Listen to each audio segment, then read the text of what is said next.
Welcome back to the Creatively Conscious podcast, where we interview industry professional graphic designers and educate beginners through conversation and experiences. You can listen to this podcast on all podcast platforms and watch the interaction, action, and emotion unfold on YouTube. Thank you to everybody that's joining me today. Today's episode is an incredible interview with Alex Parmar. When faced with adversity after graduating from university with a marketing degree, he was completely advantageous with his situation and became a freelance brand identity designer. Alex showed amazing guts and willingness to actually step out of his comfort zone and become an entirely new professional in a field that he had no idea about. I know that there is a large percentage of the audience that actually want to become confident as a freelance designer. So in this episode, we talk through Alex's first steps into the industry, how his marketing background actually helped catalyze his design business, and how minimalism actually offered a really nice entry point into learning graphic design. If you're new to the podcast and enjoy what you see, please don't hesitate to subscribe to the YouTube channel or follow us on Spotify. And without any more hesitation, let's jump into the interview. Hey Alex, welcome to the Creatively Conscious podcast. It's amazing to have you on as a guest today. This is episode 5. I'm so excited to get into this one because it's going to be quite different from the normal episodes that I have, because you are very new to design and design wasn't always something that you have done. So it's quite interesting to get a perspective on being a complete beginner and really going from 0 to 100 in the space of time that you have. So for people that don't know who you are, please can you introduce yourself and give us a little background of your journey? Yeah, sure. So first of all, thank you for having me on. I'm a huge fan of the podcast, as you know. Yeah. Yes, I'm the brains behind AXP Design, so you can find me on Instagram. And I'm basically a freelance brand designer and graphic designer. And I started my journey back in May 2020. So when I just finished university, it was obviously difficult trying to find a job with coronavirus going on. So I sort of took a step back and I was like, let me just explore some new options. And then that's when my girlfriend told me to make a logo for her. And then I done this logo and I was like, wait, this is actually pretty fun. And I've always found myself to be quite creative, but in a business mindset. So that's kind of why I study marketing. But then, yeah, so when I done that logo, I was thinking, you know what, let me pick this up and see where it goes. And then, yeah, fast forward, we're now in February and it's going really well. Cool. And has it been really difficult for you to kind of grow your kind of stature as a designer? Like when people see you, are you still kind of in the mindset that you're a marketer and you're kind of just doing it almost like imposter syndrome? How difficult was it for you to kind of say, right, I am a designer, this is what I'm going to do and this is what people are going to pay me for? Yes, I think during the start, I always saw myself as like a marketer rather than a designer. So everything that I learned from my degree, I was applying to chasing down these clients. But I think that's when I had to realize that this isn't the sort of approach to take. People aren't going to come to you because you're saying all this fancy stuff. They want someone that's going to solve their problems. And I think that's the sort of mindset as a designer you need to have. You need to know the problems your client has and then go and fix them rather than just throwing these fancy words at them. Yeah, that's actually really nice. I didn't think of that actually. Yeah, because obviously you are, as a marketer, you know kind of how to sell yourself. But maybe it's not as relatable for someone that actually wants your service. You need to kind of say, this is what I'm offering. This is what you're going to get from me, rather than saying, look how amazing I am or something. Maybe you need to be more relatable in your message. Is that what you're trying to say? Yeah. I think it's all about showing that you can see things from the client's perspective, because with marketing, you're making a proposition look fancy. Whereas with being a designer and doing it yourself, you're actually creating the proposition yourself. So it's sort of understanding the language to use and sort of just being on the same level as your client rather than understanding how their mind works, really. Yeah, okay. No, that's really nice. And when you kind of started design, or when you kind of were from the outside perspective looking in, did you think design would be really simple or really easy to do? And was there any kind of realization like, oh, this is actually quite hard, I'm going to have to learn quite a lot here? Yeah, so I'll be honest, I was very arrogant when I started, because when I thought I'll be designing, I was like, yeah, I can just do a few logos, it'll be this and that, it'll be really simple. But the more I learned, the more I realized how many things you do as a freelance designer.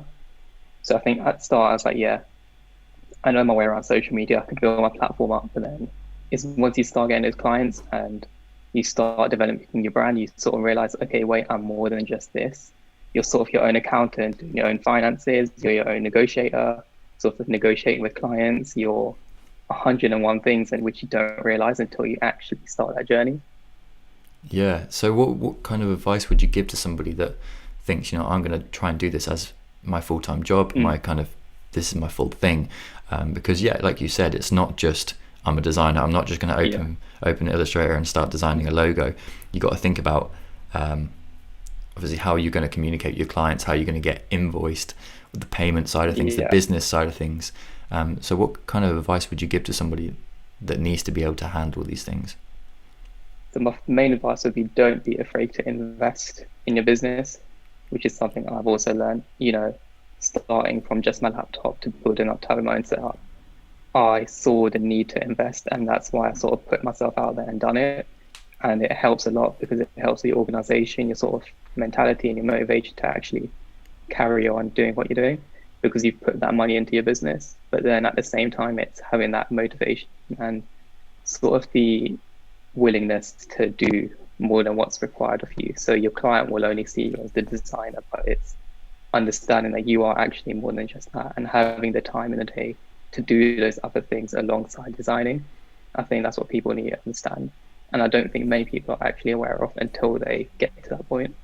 Yeah, you're like a one-man band. You're literally juggling all the different things. You're your own accountant, you are your own marketer, and like you've got to position yourself correctly so that the client kind of sees you as not just a designer. Like you need to get the respect that you deserve. Exactly. So do you think that when you started you had a naturally good eye for design, or was it something you really needed to train yourself in? So when I started, I've always been someone that's into design, like the way my room is, I sort of design it in a way because I had inspiration. I enjoy sort of fashion, things like that. So I've always been creative. But then being business minded as well, that's why I study marketing. But I think as I've developed my design journey, I've understood new aspects of design. So sort of font types, color palettes, not something I was exposed to at the start of my design journey. Yeah, because I guess like everyone might think, I can design a logo, I can design a poster. But sometimes like you'll see a poster out in public and it just makes sense to you. It makes sense in the viewer's mind, but they don't identify why it makes sense. So things like typography and layout and hierarchy, it doesn't like the end consumer doesn't comprehend all that kind of stuff. And you probably didn't when you actually thought, I'm going to be a designer. You probably didn't think about 100%. All those things. You probably thought it kind of just fell into place. I think when I started, it was sort of just what looks pretty, what goes well. And then I think that's when I realized that, you can't pair this font with that font. You can't do this, you can't do that. These colors clash, that sort of thing. Because I sort of had that mentality where it's that outsider mentality where if something looks pretty, don't change it. But then it's understanding that, is this actually the correct way to do something? And how are people going to interpret something? Because I kind of talk about this all the time, that we have an expectation that someone's going to understand exactly what we're trying to communicate, but that might not be the case. And your choice of fonts, your choice of colors, and the way you lay stuff out and the images you even pick are going to convey a different message. Like you could just change one of those things and someone's comprehended it something very different. So learning those things is the complex part of being a designer, I think, and that it takes years and years. Because I think even the most experienced designers probably haven't grasped the whole concept, because it's always something that's changing as well. So that's very true. Like design trends come in and out, and you're constantly having to keep up with them and learn what is this style going to portray, what is it communicating. So no, that's a very good point, I have to say. I see that you do a lot of minimalism design. Did you think that when you kind of first started, was it kind of simpler to get into it? Was it a kind of lower entry level because you think there's not a huge amount going here, I'm going to learn the basics, because minimalism, it doesn't have a huge amount of stuff going on, or I guess. So from an outside perspective, before becoming a designer, you think, this can't be hard at all. Like, it's minimalism. So kind of what was your perspective on choosing to be, I guess, a minimalist designer? So you've got to spot on. My niche is like luxury designs and minimal designs. That's what I enjoy doing.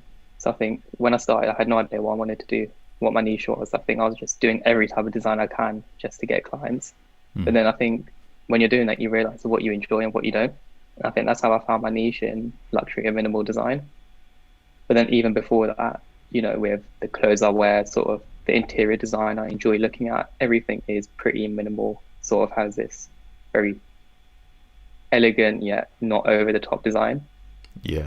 But from an outside perspective, I think being minimal, people will think it's not a lot that actually goes into it, and that's the same perception I had. But then I think the more I continue to design and read up on minimal design, it's understanding white space, it's understanding negative space, it's understanding what fonts work best in minimal designs and sort of things like that. And I think, when a client comes to me asking for minimal design, their outlook is exactly how my outlook was before I started designing. And I think I sort of have to bring them down to earth and tell them, it's not just keeping it black and white, for example. There's so much more to a minimal design than they would expect. And I think after I have those calls with them, that's when they realize, oh my gosh, it's actually very complicated. Yeah, because I guess also you might have that barrier where they think, this is simple, this is not going to cost me a lot of money as well. So do you ever have that 100%. Kind of friction between you and the client where they don't really understand how long it takes to create something so simple? So I won't name any clients, but I've had a few where they've come to me and said, you know what, I only want a minimal design, you're charging quite a lot for it. Can you do a discount? Can you do this? Can you do that? Can you do it in a day? And I think they just don't understand how much work actually goes into it, because a lot of my work is just based on research as well, seeing what industries they're in, what trends there are. And I think they think I'm just going to go onto Illustrator, use a font, type their brand name, that's it, done. But it's much more than that. 100%. And that's something that you always kind of have to you kind of have to strong arm the client into realizing how much effort you're putting into something. It's not just, like you said, going onto it and just smashing it out in 10 minutes. The research is something that is part of the process that doesn't actually get seen a lot of the time as well. So how did you kind of go about comprehending that, or getting the client to comprehend that, communicating your process when your output is so minimal and might not be regarded as time consuming almost? I think it's so this all stemmed from one video call I had with a client who didn't understand why it took so long and why I was charging my fees. So I literally just had a Zoom call like we are now, shared my screen and showed them how much goes on in the background. And I think that's when they realized that, there's much more to this process than they expected. And then from that, I always have a clear layout with my clients with what goes on in the background sort of thing, and how much of my time is actually invested in making sure their logo or any other branding material is exactly what they want. And, if it's something that I'm not agreeing with 100%, I'll tell them that, say it's not the right direction to go in. Whereas I think at the start, that's something quite scary to do, tell the client that their idea is not the best. But I think as you 100%. develop, and you understand, and as you understand your design area more and more, that's when they'll put that trust in you. You gotta have the confidence in your own ability to say 100%. To somebody, this is what we need to do. If we go with your idea, I might get a quick paycheck and you'll be satisfied with the logo. It's not going to be a successful outcome in comparison to what my thoughts are, and with my experience and all that kind of stuff coming into it, we're going to create a far better outcome for you if you just trust me in my experience and in my process. And at the same time, they're coming to you to solve a problem for them. It doesn't mean you go and do the first thing that comes up. You're solving a problem that's likely resolving one of their biggest issues, having that brand identity. And if you're going with the wrong thing, that's something they're stuck with, and that's going to cause them huge problems down the line. So making sure that, what you're creating is 100% true to their brand. Yeah, because you don't want to be a designer that, I think I have a post coming out about this, I think it's next week actually, about being a problem solver. And graphic designers are problem solvers. If you're creating more problems than you're solving, then I don't think you should be a designer at the end of the day. If you're creating a logo 100%. for somebody in 5 minutes and the longevity of that logo is 6 months, they shouldn't be paying you for it. You want a logo that's going to last you 10, 20, a timeless logo. Yeah, at the end of the day. Say it needs to be timeless. Yeah, exactly. So the next thing I wanted to ask you was that kind of you go onto your page and you focus on presentation a lot with your projects and displaying your work. Yeah. Is this something that you kind of give to your clients as well? Is this something you offer in that kind of brand package that they might pay for? And what's your thinking when you're creating like a presentation of your logo? Yeah, so as an optional fee, the clients can have the exact same presentation I create for them. So that's just literally mock-ups, making it look professional. It's great if you want to put on your website or something like that. But the reason behind that is I treat my Instagram page as my online portfolio. So it's a one-stop shop. It's where I communicate with most of my clients, and it's where they can see everything I've done. And I think rather than just posting like a black and white logo file, which most clients get in the end, why not show it in its full capacity? That's sort of my thinking, doing those packaging designs, those mock-ups. It's so much fun to me as well. I just enjoy doing it in my free time. If I'm honest, that's like, and I'm just like, what, let me just look back on my Instagram. It all looks good. It goes together, and it shows people my ability. And I think just in terms of the way it makes me look to those clients, it shows that you've got a lot of skill, in my opinion. Yeah, and it's almost like sorry, that was a motorcycle in the background. It definitely kind of helps to persuade a client that your outcome is something that can work in a real world scenario. Yeah, almost. exactly. Like just showing 100%. them the page on Illustrator and being like, these are your options, pick one. They can't see it, and they can't think like, Exactly. how is this going to work in the real world? And they don't want to choose something that they're not 100% sure on. So I think giving them a presentation about like, here's how your logo will work on your product, here's how it will work on a letterhead or something like you offer a huge amount more, a far more complex kind of presentation than just like a letterhead. But yeah, it's the same principle. Yeah, exactly. Being able to show them, this is what you're buying, this is what you're getting from this. It's not just a logo on Illustrator. It's something that's going to be presented on all your different touch points, and that really helps with persuading. Would you agree? Yeah, 100%. I think when a client sees that, they subconsciously picture it in real life. So, if it's a restaurant owner who I've done a logo for, and I do a restaurant mock-up, for example, and they see that on a sign, they subconsciously vision that on the actual storefront. And I think it gives them that extra bit of, this is why I went with him. Yeah. So did you ever kind of have that worry where, my portfolio is not that large or like not that complex? Because just like you said, your Instagram is your online portfolio at the end of the day. This is the AXP branding or the AXP design, sorry. Yes. Yeah. Which is your online portfolio. This is where you put your design projects. And did you have that kind of fear that like, this is what I'm sharing, you've only just started, is my portfolio good enough to actually get clients? What was your thoughts behind that?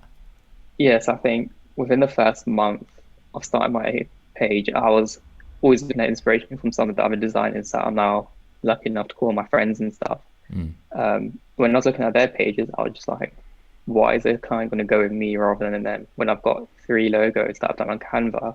Like, no offense to Canva, but it's not the same as Illustrator. And I think from there, it's like, you know what, use those pages as inspiration and build yourself up from that, which is kind of what I learned.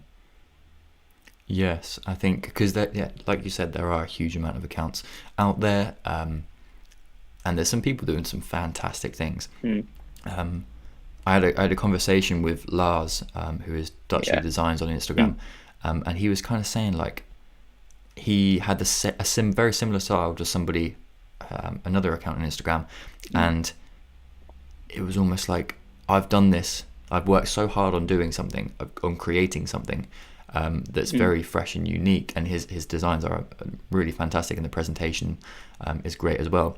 Do you think that there's like almost a copycat kind of scenario on Instagram where a lot of people think, you know, that looks great, I'm going to use that, and like how does it kind of tarnish the uniqueness of somebody's design work?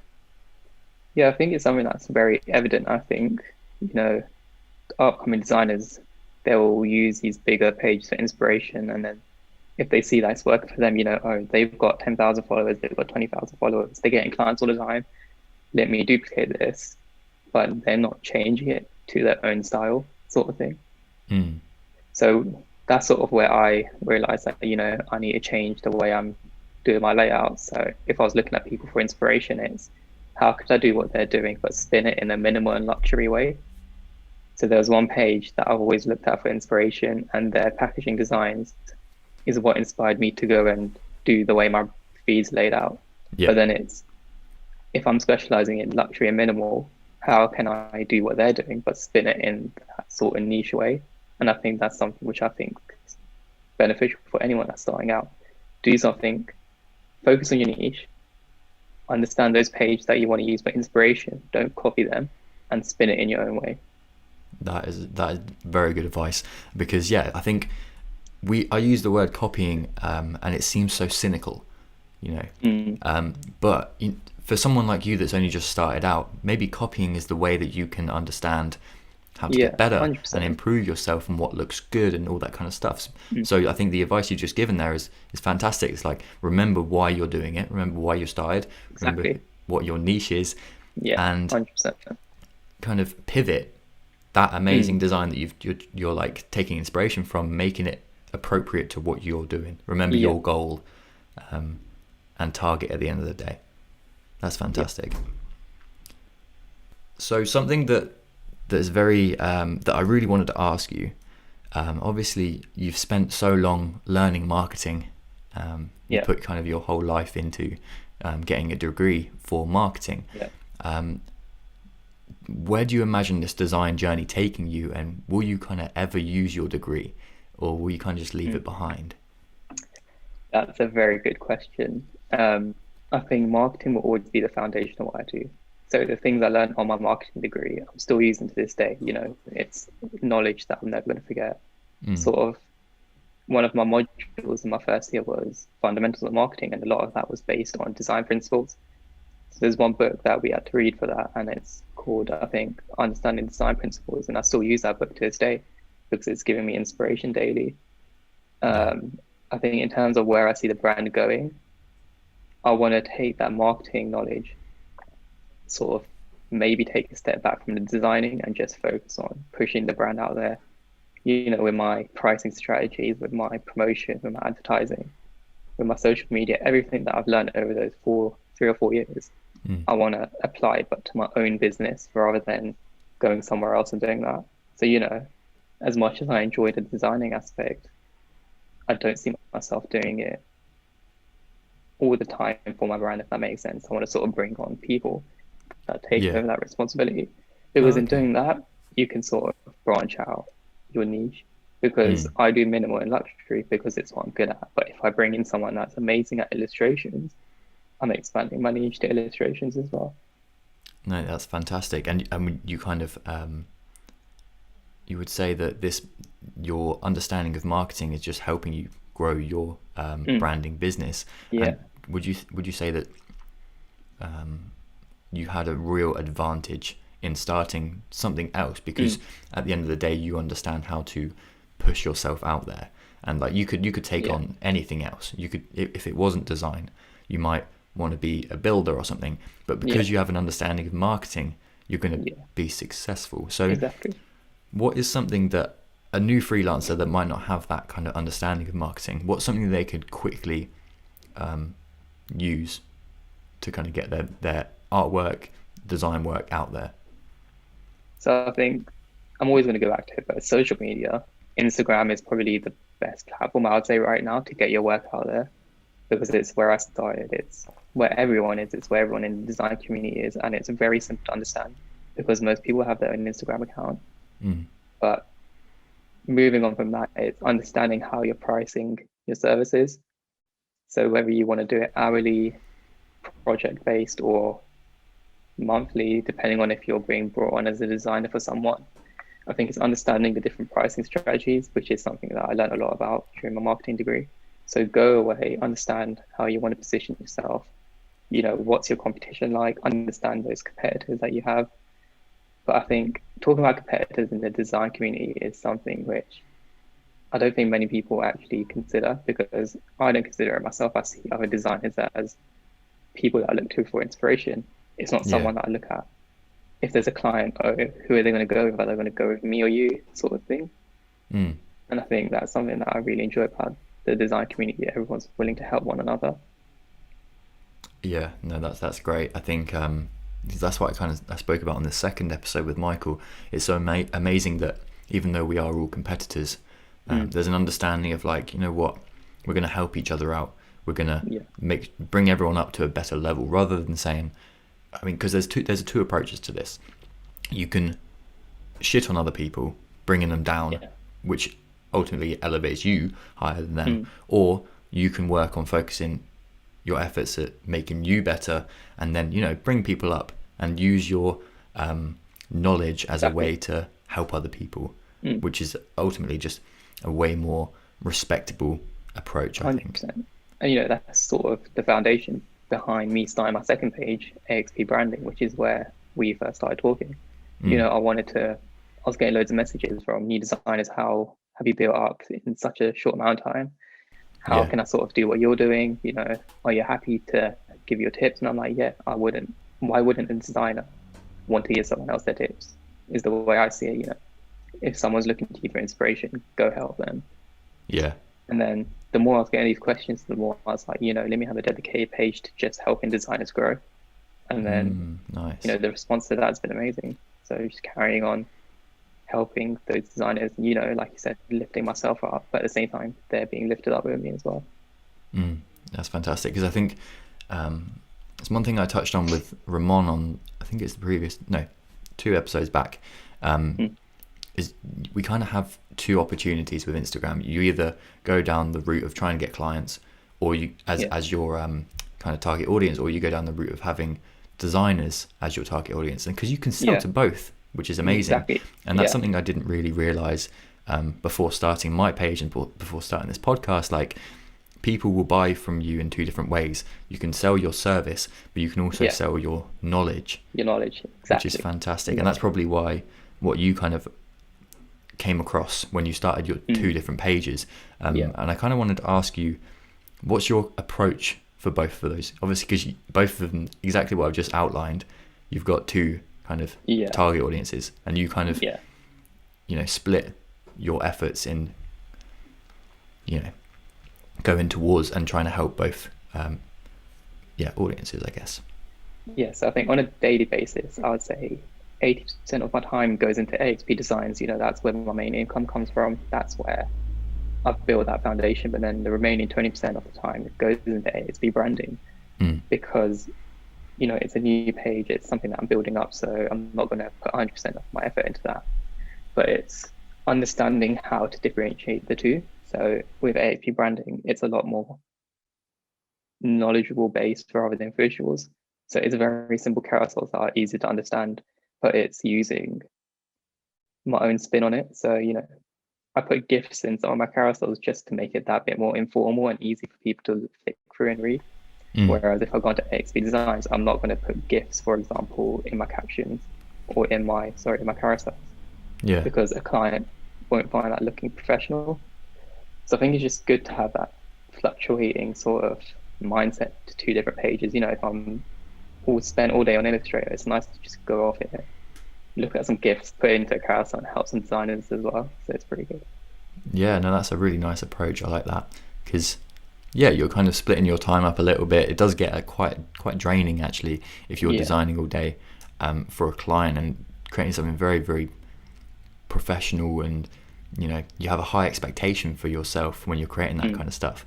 So just to be able to kind of have a bit of fun with it and create something that people are going to relate to on your AXP branding page is really nice, because it gives you a little bit of a break as well, I think. Yeah, exactly.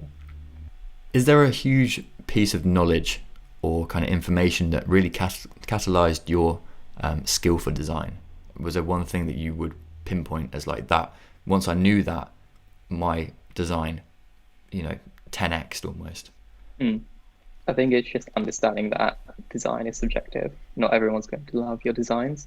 So I done a post on this recently for Motivation Monday on AXP branding, and it's just talking about, there is no such thing as the perfect design. And I think once I took that on board, I sort of realized I'm not going to spend 101 hours redoing a design. It's sort of understanding that, if you think it's good the first time, analyze it. Yeah, it's okay to change it, but don't constantly change your design, because not everyone's going to love it. And if it's true to the brand you're working on, if it's true to sort of their values, their ethos, then stick with it. Don't change it just because you think 5 people won't like it when 100 people might like it. You're not going to be able to please everyone. So that's probably the most knowledgeable thing I've learned during this journey so far. Nice, that's really good actually. Yeah, because I think just like we touched upon earlier, it's people aren't going to communicate in the same way that you are. They're not going to understand what you're trying to convey. And that's something that I kind of went through when I was in my degree. I was doing like an advertising module, and one thing that really helped me when I was talking to one of my lecturers was, he said, you're not trying to get everybody to point A, you're trying to get everybody in the vicinity of point A, so they can understand you a little, like, because not everyone's going to have the same experiences, the same, they're going to not relate to everything exactly the same. So if you're creating something around Valentine's Day, let's say, quite relatable, it's been recent, because you got the colors of red, you got love hearts, you got all these kind of things that are associated with Valentine's Day. However, people might not see it in the same way. That people might see red as Christmas or something like that, So you're never going to have somebody understand your message 100%. But if you can get them to understand it 85%, then that's kind of the best you can do, and thinking about the different things that people relate to, the images, the fonts, the colors. You're going to be successful enough. You're not going to be 100%. Yeah, like exactly. I said. And I think you've done a very good job of explaining that you're not going to have somebody that loves your logo. Yeah, exactly. And I think there was a live stream that I kind of popped onto. I think it was a couple of nights ago, and they were talking about how like your logo almost doesn't matter. And I've spoken about this as well, because your brand is way larger. 100%. And it's not just this one little icon that tells the story almost. Yeah, I think also when many clients come to you and you realize that, the logo you're creating for them doesn't resonate with their brand, you sort of have to bring them back down to reality and understand that this is where your brand is, and your brand values, your ethos, everything else. This is where your logo is. Like, not many people understand that your logo is the face of your brand, but it's not who your brand is. Does that make sense? Yeah. So you could have a logo. True. You could have a logo that looks great. People love the look of it, but it could be going completely against everything you stand for. Yeah. Yeah, no, that's and I think that's what loads of people need to understand. Because I think especially if they're like a startup, they think, what's the most trendy design sort of thing. Yeah, like what's current? How do I stand out in today's market? And they think, the only thing that people are going to see is my logo. When in actual fact, it's not. It's everything. It's the makeup. It's like the values, your mission statement, all these things that you kind of just mentioned. And you kind of have to communicate with that to the client.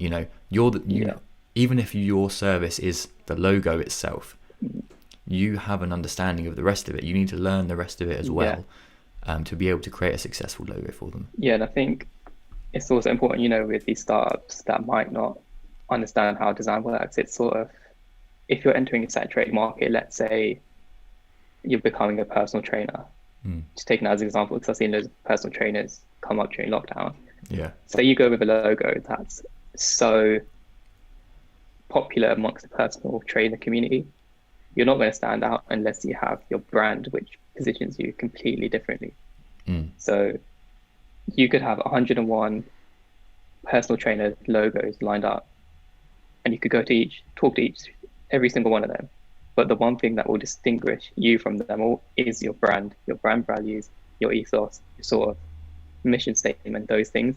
So yeah, like we mentioned, the brand is so much more important than the logo. And coming from a designer myself, it's quite contradictory to say, but yeah, no, how it is. It's true, isn't it? Yeah. If you were to start a fast food company and use the colors of red and yellow, yeah, like, let's be honest, exactly. It's not going to work. You need to really think about, I mean, like you said before, your competitors, the position in the market. Maybe, actually, to be fair, yeah, if you were creating a high-end food and you used red and yellow, you know, you could be successful. You're not going to be your competitors no longer McDonald's. If no one really got what I was trying to say, like, you can't start a fast food chain and want to be using red and yellow, because McDonald's already have done it. Whereas if you want to be a high-end restaurant using red and yellow, you know, you're different. You're standing out. You're in a different market, and they're no longer your competitor. That's kind of speaking to more of like the business. Which is where the degree comes in perfectly. That knowledge I can actually pass on to those clients. Yeah, because otherwise you might not be informing them correctly or enough. 100%.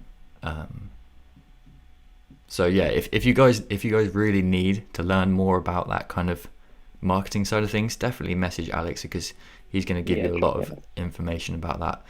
Because I can't really do it myself. That's what I love about bringing guests on, because it really allows my audience to, you know, get different perspectives on different topics and markets, which is great. So is there a part of graphic design that really connected with you internally? Like, why was it that, you know, creating that one logo for your girlfriend that changed everything? I think it just opened my mind up to the possibilities that I could do. And, you know, being someone that, as I mentioned, I enjoy design away from graphics, interior design, fashion. It's something that I could actually control the flow of myself. So I could choose what I wanted to design. I could do things that, if I'm inspired by a house, I can take those colors, take those themes, put it into a logo, put it into a business card, put it into an invitation, for example. So it's the fact that you could take things that you're interested in, the things that you look at inspiration for, and create something from it yourself from scratch. Because, you know, you start with a blank page in Illustrator, but then what you come out with is amazing. Like, you can see what you're actually capable of creating. Yeah. So like almost taking your expression in different ways and thinking, you know what, design has given me the ability to actually realize a concept I have inside and pull it out and actually make something, bring it to life. Yeah, exactly. That's fantastic.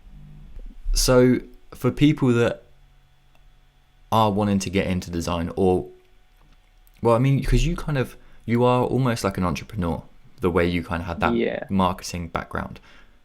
Do you think that having that kind of marketing background set you apart from other people? And is it a great thing to have in conjunction with design? Because design allows you to kind of bring your ideas to life, those kind of business, entrepreneurial things that you wanted to bring to life. Is having an idea of brand design and design in general just really a helpful skill for any kind of startup or anything like that, you think? Yeah, so I think, you know, the fact that I am such a design oriented person, it was right that I went into logo design, branded design. But even if you aren't sort of knowledgeable in that area, you can still take your passion for something and build it up from there. So if you're into fitness, create a fitness brand. You know, it's not design heavy and you don't need a lot of marketing for it. You just need to find your market, find your audience, and that in itself isn't such a marketing heavy area. It's sort of, you can take design and build it up from your Instagram, for example, if you're a personal trainer. But again, you don't need such complex theories, understanding sort of mindset as you do with what you do if you're a graphic designer, for example. But I think at the same time, my degree has helped a lot, and that's why I'm justifying it, because I spent a lot of money on my degree. But yeah, I mean, for me, it was like the perfect combination to go with marketing and then sort of build up a design agency from it. Yeah, no, it really does feel like you kind of hit hit the jackpot almost, because yeah, you had that really great experience of putting yourself out there and all that kind of stuff, which is brilliant. Yeah. And then you kind of paired that with design, and you kind of got this kind of freight train now, where you just how to bring something to life, and you also know how to put it in front of people. Because I think this is kind of what I kind of spoke to one of my mates about before, because I'm a web designer, and something in my company, we have a team for web design and we have a team for SEO, which is search engine optimization, for people that didn't know. And what I kind of spoke to him about was the fact that you can build a website, but if not driving traffic to it, what's the point of even having one? Exactly. So what our company does really well is having that partnership between creating something and actually putting it in front of people, and I think you've got the perfect harmony of that as well.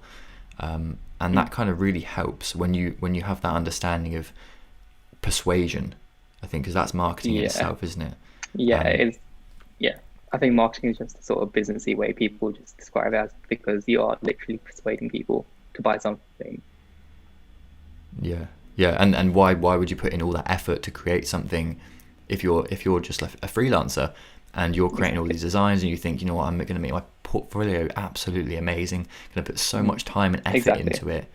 If you don't understand how to put it in front of people, it's like, what's the point of creating it almost? So would you say that having that marketing background has just allowed you to really just catalyze your business, your brand business, and all these kind of things? Like, where do you think you would have been had you not had that experience in marketing? So I think having that knowledge from my marketing degree, it sort of helped me understand my positioning, my target market, understanding what my niche actually was, how to define your niche, because I think the word niche is thrown around so much in the design community, and I'm seeing so many different definitions, but it's understanding exactly what a niche is. And I think if I hadn't had that knowledge during my degree, it would have taken me twice as long, maybe 3 times as long, to understand my niche at this point. And because I wouldn't have that knowledge now, my whole development process would be so much longer to get to where I am now. And I think at the same time, it's those pricing strategies. Joining the design community back in May, so many designers were already so well established, so it's understanding what pricing strategies work to get those clients over those bigger accounts. Understanding that where do you position yourself? Are you sort of a high-end designer? Are you sort of a quick turnaround designer? And those sort of theories, those sort of concepts and understanding is what I got from my degree. But at the same time, it's not hard to learn it if you don't have a marketing degree. So don't think that what I'm saying is like, oh, I don't have a marketing degree, I can't start design. Do your research. You can still get enough research from the internet, from online courses and things like that. Yeah, so I guess like for anyone that wants to start being a freelancer and earn money from design, the things that you kind of recommend researching into is niching, positioning, pricing, strategy. Did I say positioning? I might have already said it.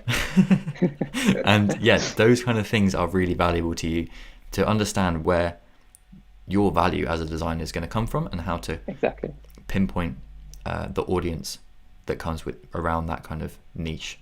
Because I think if anything, sorry, it sort of just gave me a head start. If anything, I had that background knowledge, so I didn't have to do too much research into it when I started.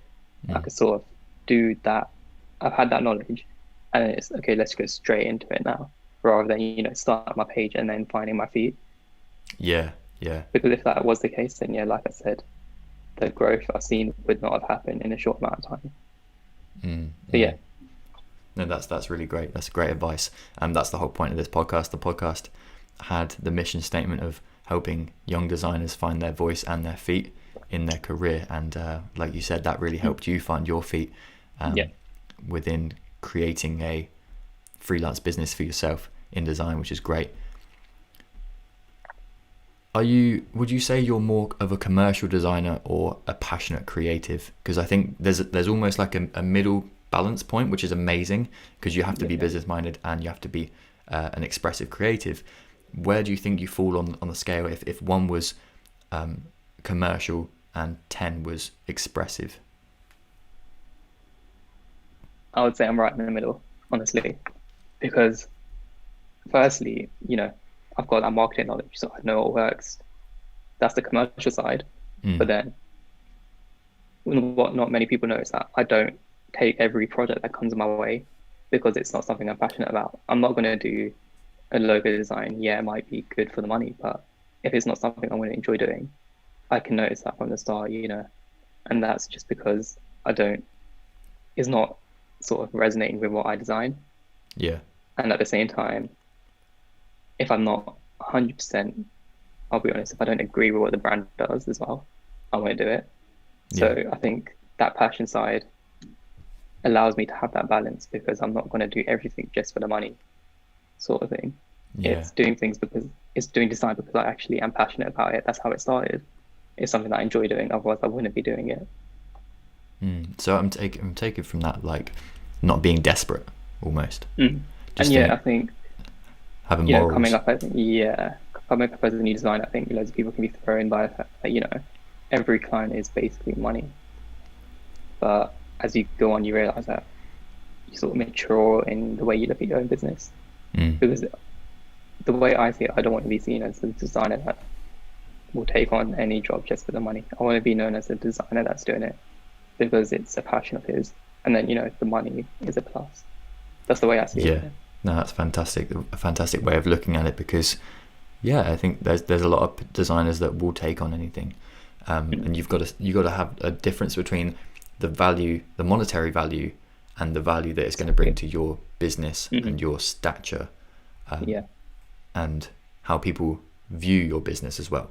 If you're taking on quick wins all the time and you're just churning out average kind of design, and it's not for a business that you particularly align with in your own values, that's going to rub off on you. That's going to tarnish your brand as the brand designer, which is quite ironic, but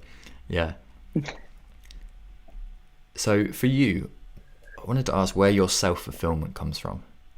Is it within your message? Is it within your creative expression, quality of design, kind of anything? Where does your self-fulfillment come from as a designer? I would say it's from the quality of my designs, getting those feedback, getting the testimonials from your clients.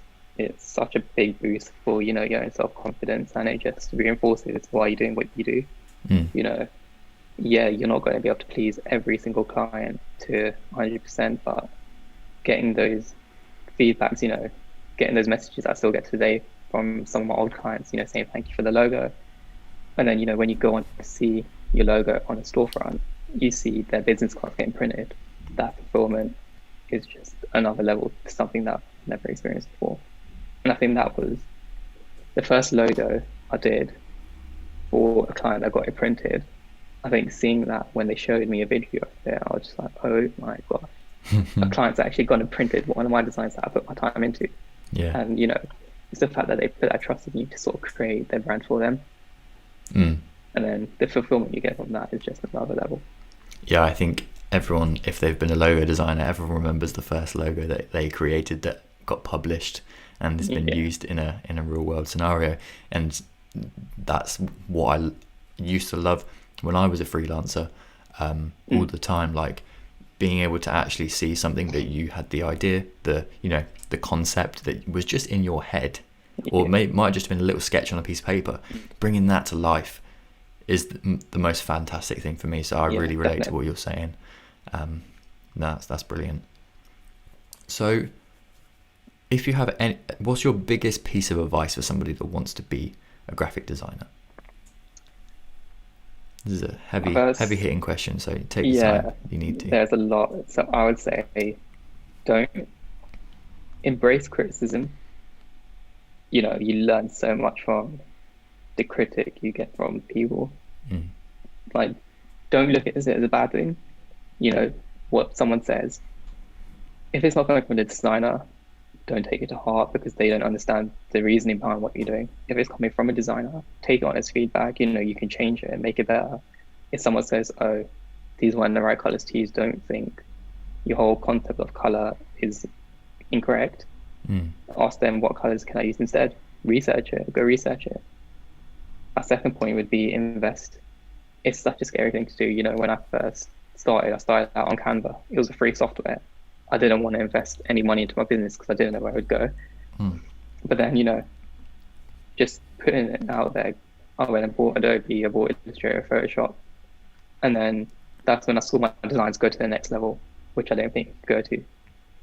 Spend a lot of time researching what you're into as well. I watched so many YouTube videos on minimal designs, and it's not just in logos, it's in interior design, fashion. Take inspiration from other areas that you're into and see if you can merge it into design. And, you know, if it doesn't work, fine. But, you know, you never know unless you try. And then finally, it's just enjoy what you do. I enjoy what I do every day. That's why I carry on doing it. I'm not doing it for monetary value like you mentioned. It's, are you enjoying what you're doing? If you're not, change it until it is something that you're enjoying. Love it. No, there's some brilliant pieces of advice there. Thank you so much for coming on.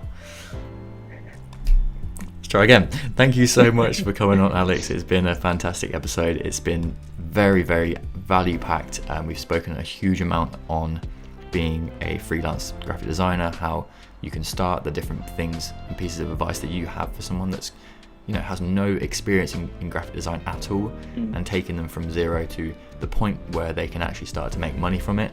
It's been fantastic to get your experience on that, and I hope this really does help everybody that's listening to this podcast. So where can people find you if they wanted to kind of get in contact? So for my design page, logos and branding, you can find me at axp.designs, and if you're an upcoming designer or you're an experienced designer looking for some tips, you can follow me at axp.branding, where I just post daily tips and things like that. Amazing. Well, no, thank you very much for coming on, and it's been an incredible episode. So for people that are watching on YouTube, I'm just going to end it there. Thanks so much to everyone that has made it this far in the show. It was seriously amazing to speak to Alex about his design journey and extract some important advice from his experiences.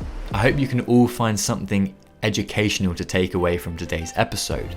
And if you want more educational content, go and follow me over on Instagram at hedges.design. And definitely make sure to let me know if you've been listening. You can also follow Alex over on Instagram. He's got 2 accounts. One is at axp.branding and the other is at axp.designs. If you're watching on YouTube, that's all from me today. However, if you're listening on Spotify, Apple Podcasts, Google Podcasts, or any other podcast platform, stick around because we're going to have an extra 20 minutes of exclusive audio. Well, Alex is going to ask me some quick fire questions and I'm going to fire some back at him. Have a wonderful rest of your day.